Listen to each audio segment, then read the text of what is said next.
કંઈક સારું કાર્ય કરવું છે એવી મનસા છે એમની, અને એ લોકો આ બનાવે છે. અને આ ભક્તિરૂપી કાર્ય આવા વરિષ્ઠ લોકો ગ્રીન કમાન્ડો કરે છે. એના માટે જોરદાર તાળી. અને આપણે સુરેન્દ્રનગરના ગામે ગામ 10 પરણિયા પહોંચાડવું છે.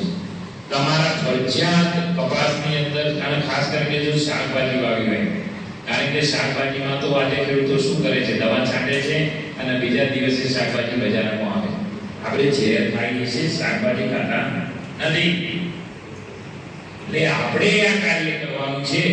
તો અહીંયા જે બહેનો આ ક્લાસમાં આવ્યા છે, તમે ફરજિયાત 5 લીટર 10 પરણી અર્ક તમારા પાકની અંદર છાંટો અને તમારા અનુભવ બીજા 10 ખેડૂત બહેનોને જણાવો.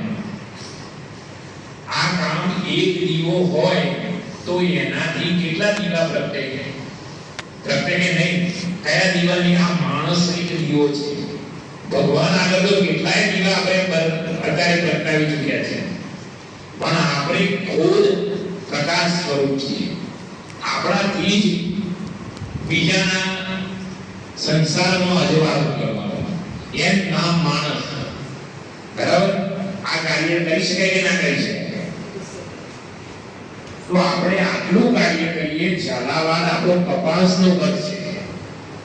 1 વર્ષની અંદર આપણે કપાસ ઝાલાવાડને ઝેર મુક્ત કરવું છે. અને આ દરેક ક્લાસની અંદર બહેનો સક્રિય થાય અને જશો. પછી તમે આ લેવા આવશો, કદાચ અહીં હોય કે ના હોય, જ્યારે જ્યારે વર્ગો થતા હોય. એટલે અમે અહીંયા આ ગેરબાદ રાખીએ છીએ.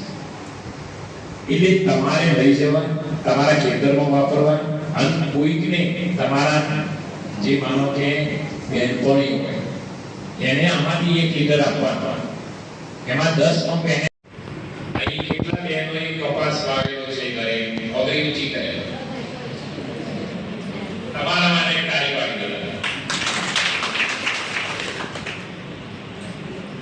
તમે જો હવે આપણે કર્તવ્ય રૂપી ભક્તિ કરવાની છે. જીવ માત્રનું કલ્યાણ થાય એ કામ આપણું છે. અને પ્રાકૃતિક ખેતી છે.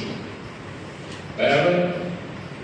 અહીં તમને જે 2 કહેવા દેખાય છે એ 10 પરણી અર્ક છે.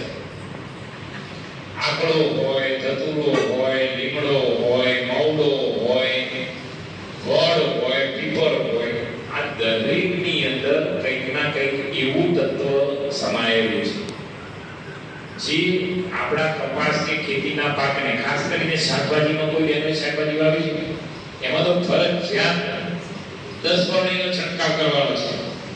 પણ આપણો વિસ્તાર કપાસનો કચ્છ છે.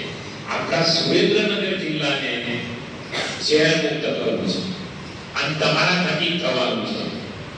દરેક બહેનો હવે ઘરે તમારે રામને કહેવાનું છે કે ઝેરી દવા લાવવાની, જંતુનાશક લાવવાની કોઈ જરૂર નથી.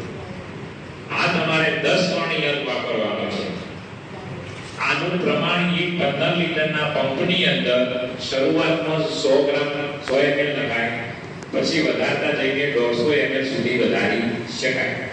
કપાસ નાનો હોય તો 100 ml નાખવાનું, એમાં 150 થી 200 ml ગૌમૂત્ર નાખવાનું છે અને 300 થી 350 ml સાજ નાખવાનું છે. અને આ નાખીને છંટકાવ કરવાનો છે. આ કામ ભગવાનનું કાર્ય છે. આપણે માનો કે નાનું બાળક હોય અને માતા સાથે ગાવણ ગાવતું હોય તો એને મોનોકોટો ઘોસાવીએ કે કડવા લીમડાની પાણી લગાવીએ તો એવું કામ કરે. આનો છંટકાવ કરીએ, આમાં લીમડાનો અર્ક આવી જાય એટલે કપાસના પાન કેવા થાય? કડવા થાય. જીવાતને ખાવા ગમે નહીં એટલે જીવાત દૂર ભાગે. ખેતરની અંદર કોઈ નિંદામણ હોય એના ઉપર આશરો લે. તો આપણે મારવાનું કામ કર્યું ના કહેવાય.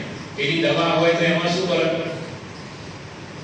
કોના પાપે પેપરોય મરી જાય, જીવાત તો મરી જાય, પણ જીવાતને ખાવા વાળા ઘણા જીવો છે એને મારી નાખે એટલે જીવાતનો પકડો વધે.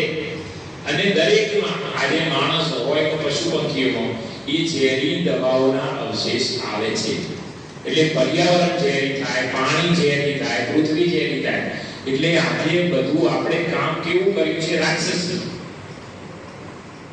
હવે જેવો અન્ન એવો ઓળખા, જેવું આપણે કામ કરીએ એના પડઘા પડે. આજે માણસ ભલે શાંતિ શોધે છે, પણ સવારે તમે શાંતિની અપેક્ષા રાખો, સાંજે સુવો અને તમારા માયલાને પૂછો કે શાંતિ મળી કે અશાંતિ મળી. જો કામ સાચું હશે, સાત્વિક હશે, તો તમને શાંતિ મળશે. કર્તવ્ય ભક્તિ એ આજની જરૂરિયાત છે. કોઈ પણ ખેડૂત ભાઈ કે ખેડૂત બહેનો, તમારે ગામમાં જઈને 10 બહેનો આવા તૈયાર કરવાના છે. આપણે મારોદ ગામમાં અને સાયલા ગામને એક પણ ખેડૂત પેસ્ટિસાઇડ વાપરે